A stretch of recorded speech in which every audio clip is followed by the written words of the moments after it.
everyone, welcome back to my channel. I'm Liz of Athena's Garden, and on this channel we talk about various topics: lifestyle, arts and cats, and the intersectionality of spirituality, creativity, and science.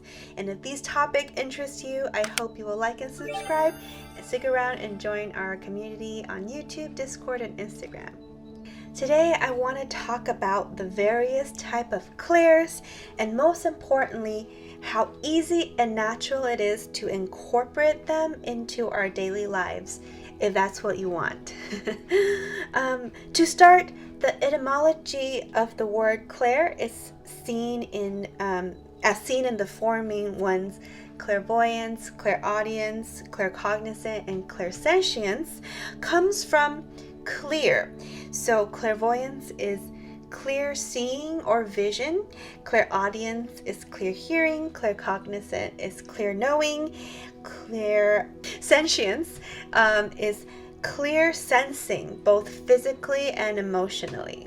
Some sources and literature will separate clairsentience and clairempathy, but I personally don't think it's necessary to have that distinction, because clairsentience, it's all about the senses, which includes both physical, like touch, and emotional.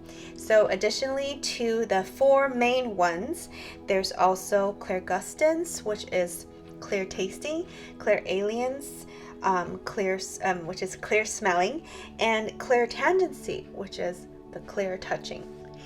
I do believe humans are designed to have access to the clairs.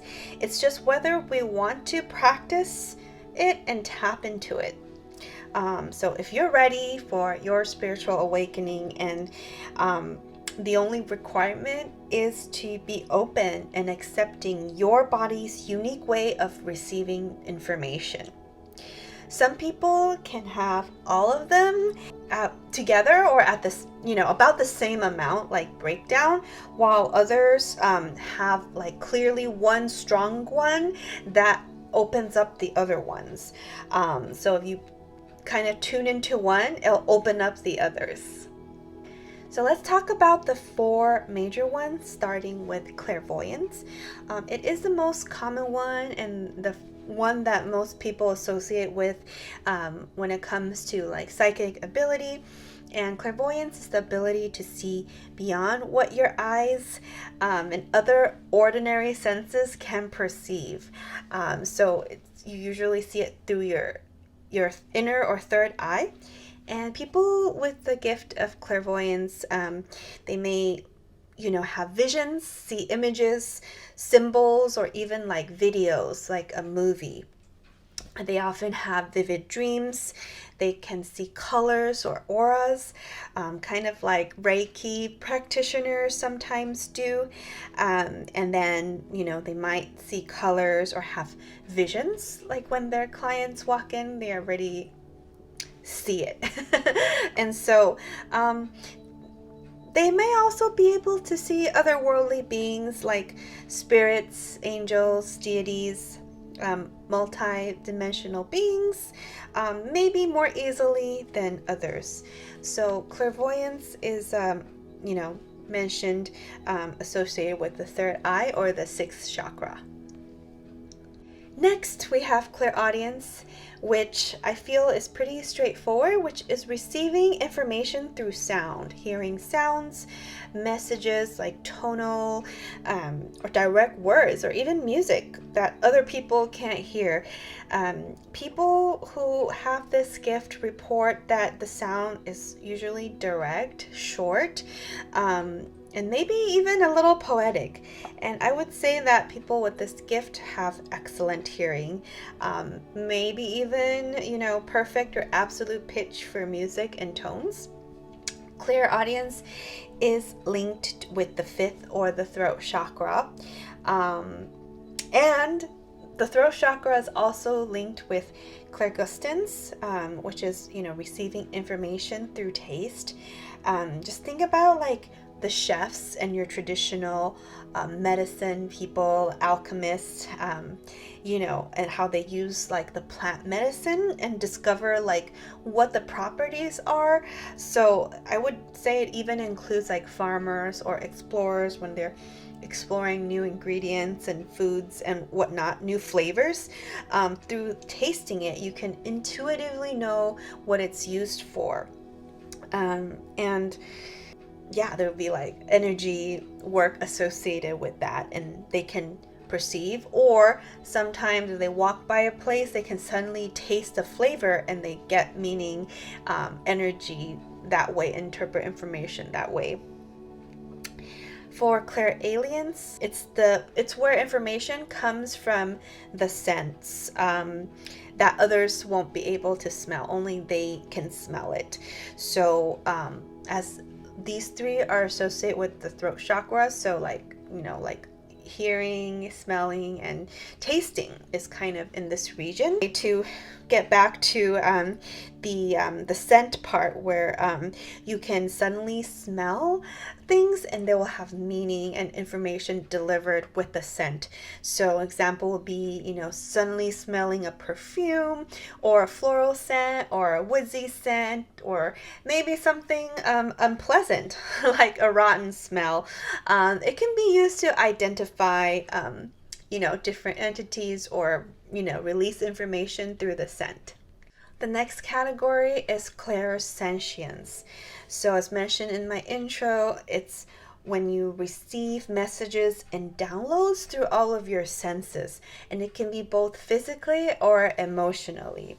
So it is linked with the heart chakra, but also the solar plexus, like the third chakra, the gut feeling that you get, like the physical feeling.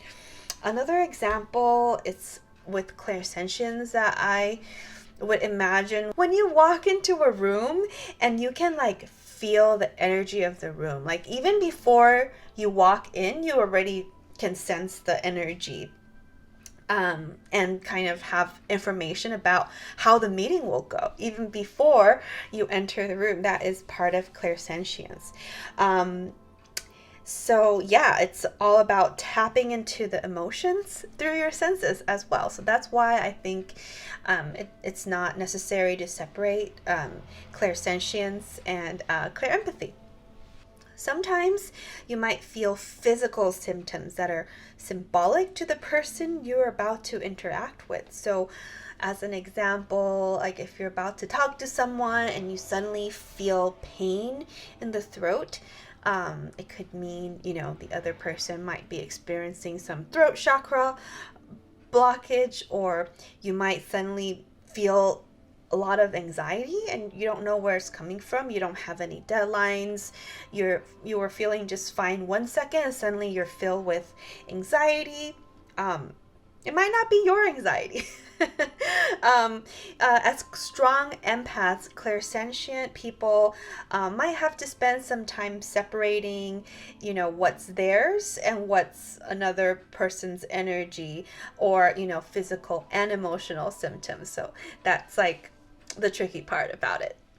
So the last category of the 4 major clairs is claircognizance, which is sudden knowing. So you would just intrinsically receive or download the information directly to a brain in a matter of seconds or milliseconds even.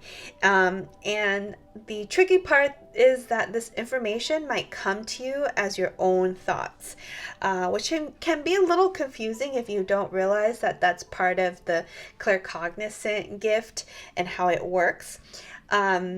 It is associated with the 7th chakra, or the crown chakra right here. It's also linked with telepathy, where you deliver, messages with your mind without speaking. So your intention, it just goes directly to the person you want to deliver the message to. Kind of convenient, right? There is one more that I want to mention. It's called Clairtangency, which also is known as psychometry. It's the ability to receive information via touch or interacting with physical spaces. So I would say, makeup and hair artists, the category that I'm in, makeup artists, hairstylists, estheticians, massage therapists, doctors and nurses, chiropractors, acupuncturists. It does seem handy to have Clairtangency, as in it can enhance your healing practice, as you might have to touch and examine your client and do healing work. People with Clairtangency would also make great detectives, since they can pick up energy at the scene of the crime, forensics, so on and so forth. People who have this as one of their strongest clairs might feel uncomfortable sleeping in someone else's bed or being in people's houses for a long time, because of, every object is associated or already has another person's energy. And so if they're very sensitive and they sleep in the same room, or spend a long time in someone's house, they're like filled with someone else's energy. So it could be a little troublesome, and they might be so sensitive that they don't want to touch or hug other people because they'll pick up too much information. Like they might want to wash their hands or shower, right away to wash off other people's energy that they can pick up. Granted, there are tools that will help you if that is kind of bothersome, but yeah, it's just good to know that there are people like that, and it's nothing to you don't have to take it personally. If they're like shaking your hand and immediately like washing their hand, it's not just OCD sometimes. So my first psychic ability that I remember having was astral projecting, or my out-of-body experience at age 3. But going back to the clairs, like back to the topic at hand, Liz. Don't get distracted. Also at age 3, my big sister, I was starting Yamaha piano classes. I was living in Costa Rica, and my big sister, I think she was already studying music for 6 or 7 years, and she was the one who discovered that I might have a perfect pitch. So I didn't know then, but actually studying music, I played the piano and the harp. It was actually an active meditation. It's not just developing your clairaudience, but maybe even clairtangency and clairsentience. When you're playing the notes, you're practicing and understanding the composer's like emotions, story, and expressions. And you're also activating your throat chakra when you're kind of expressing, communicating the sentiments of the song. So playing music was definitely naturally you're just doing it. And my next experience I recall was also around age 3, was clairvoyance. I do recall seeing otherworldly beings. The first one, it was like a ghost. We were traveling somewhere in the countryside, and I don't remember if it was a beach or a swimming pool, but we were using the shower there, and I remember seeing an entity. I was scared because I was 3 years old. I didn't know how to react. I've never seen one before. But I've also seen like angels, like Mary, Jesus and all that, like maybe a little older, like 6 or 7. But I'm also glad that like clairvoyance is not my strongest gifts, because just think of like if you've seen the movie Constantine and he's just seeing it everywhere. I think that would be very distracting for me. I already have ADHD. There's enough going on in the 3D world. I don't think I need to see everything, but there are people who can see all the time, see entities all the time. When you're a young child, your connection to the other side is pretty strong, like to your higher self, to your multi-dimensional self.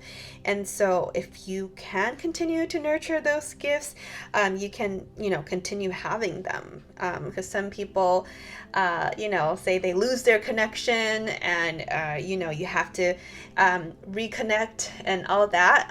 For some people, you never lose the connection, so you don't have to have a full-on spiritual awakening. You can just awaken a few things at a time. That can happen too. you can not fully go to sleep in the matrix. So then, the first time I recall having any kind of claircognizance experience, I was going to music theory class. By the way, music education was free in San Jose, Costa Rica. I don't know if it still is, but it was then, and it was wonderful. And back then, I didn't speak much Spanish. I was speaking English in school and Mandarin at home. And those were my main languages. And Spanish, I was always too shy and nervous to speak with other people. The first day of class, I didn't know anyone. I could barely understand what they're saying in Spanish, so I was super nervous. My classmates, walk into the room. They were around my age group, and there was this lovely girl from Costa Rica, and I just looked over the room and I thought, I think her name might be Marcella. And then I heard another person call her name, and her name was Marcella. I was like, what? How did I know that? Like that? That's weird. So I just remember I was very shocked that I knew her name without interacting with her previously. So other examples that, in my daily life that would happen, maybe this happened to you before, where you're thinking about someone, your friend, and then suddenly they call you. Or the phone rings and you already know who's calling you. So those are examples of claircognizance in your daily life. It's just that, like, sometimes with that particular clair, that's my strongest one. Sometimes I would just know things and I can't even explain to you how I know. And people are like, how do you know that? Did you read about it? I'm like, I don't know, I just know, and I don't want to explain. So sometimes I don't even tell people what I know, because I want to avoid that conversation, especially if they're not tuned into their clairs.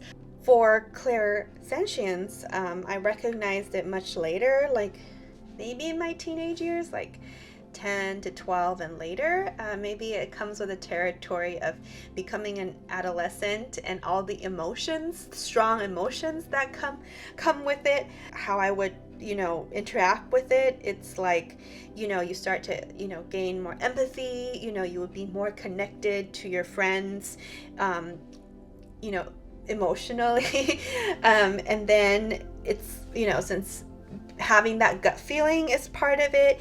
If you ever feel like something doesn't sit right with you, I have this gut feeling I shouldn't proceed with that. That kind of helped navigate my teenage years. That is kind of clairsentience in action as well. Fast forward to Aveda Institute. So that's where I went after college to get my esthetician license. So I was planning to becoming a counseling psychologist. I was going to go to the Institute of Transpersonal Psychology, but then the economic recession happened, so I ended up going to Aveda Institute to become an esthetician. I just thought, what other professions I can do now that doesn't require 5 years of unpaid training and eating up savings or student loans and student debt. And that's how I ended up launching my career as a makeup artist and going to school for esthetician. I did understand a little bit about Clairtangency at this point, because when you're an esthetician, you're constantly touching people, feeling their energy. And Aveda Institute, or Aveda, it's based on Ayurveda. So I was also learning about the chakras, aromatherapy, touch and massage therapy. We massage the skin, hands and feet, and all that. And also, like with Ayurveda, there's also the food therapy. So at age 22, I feel like everything was starting to come together full circle. So I was learning about all of this at once, and making the connection, because that's really when I started to learn about the chakras. All in all, it wasn't until last year at age 36 did I fully understand how it works. After I had my Akashic record reading done and learned how to read my own Akashic records, that for someone who is Claircognizance, that as my main one, it makes a lot of sense, because I am definitely leaning towards the more logical and analytical part of me. And I work in the creative industries doing photo shoots, weddings, advertisement, celebrities, and all that. And I had an industry friend who's a stylist, and we're just talking about colors and whatnot. And I said, yeah, one of my favorite color is lavender. And she's like, yeah, you're like purple. I'm like, oh, okay. Like, I'm like, okay, I'll take it, because it makes a lot of sense. Claircognizance, the crown chakra, being purple and all. I'm often in my head a lot. Once I knew that, I know that I can use like claircognizance to open up the other clairs for me. So I used to think that because I'm a visual artist, like I would be more clairvoyant, but as mentioned in my video, in my journey back to the Akashic records, I was like, why can't I see anything? And little did I know that I have to use claircognizance first to open up the other channels. For me, clairvoyance happens in my dreams. And also if someone is talking to me, or I'm listening to someone talk, or if I'm reading something, like through the vibration of the words. So that's like clairaudience. It can activate my clairvoyance and claircognizance by listening to the words and using my claircognizance to know if it's true or not. So that's kind of what I really want to talk about. The crux of what I want to talk about is how you can incorporate it all together and use it together in a very practical way. So as an example, in high school, there's always drama in high school. No matter where you are in the world, that seems to be a nature of high school. So I remember feeling like knowing if someone is lying to me, or they're not being authentic to me, or they're talking behind my back. Even though I can't hear the content, I already know it's happening.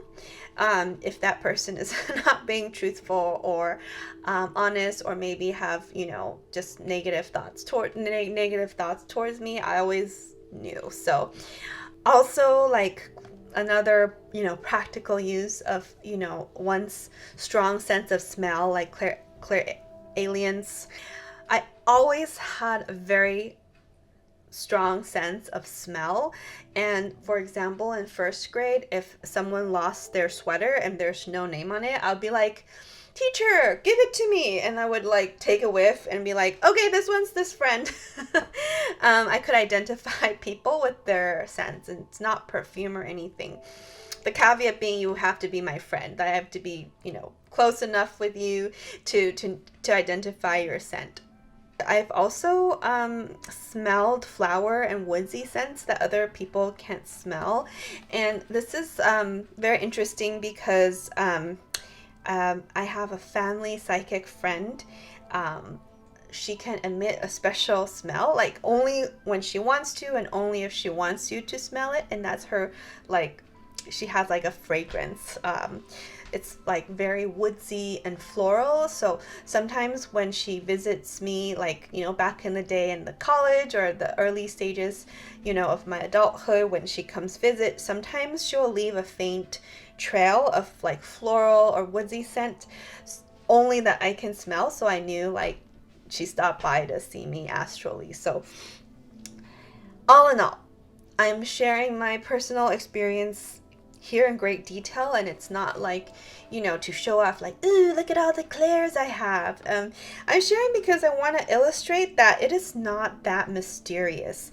I want to illustrate that these clairs kind of came to me organically, without anyone telling me what they are. This was before Google and before YouTube. Where now this information is readily accessible. I just kind of noticed them one by one as I continued on my journey. And I'm just being human, like doing human things. And it's really not that hard if you want to incorporate the clairs in your daily life.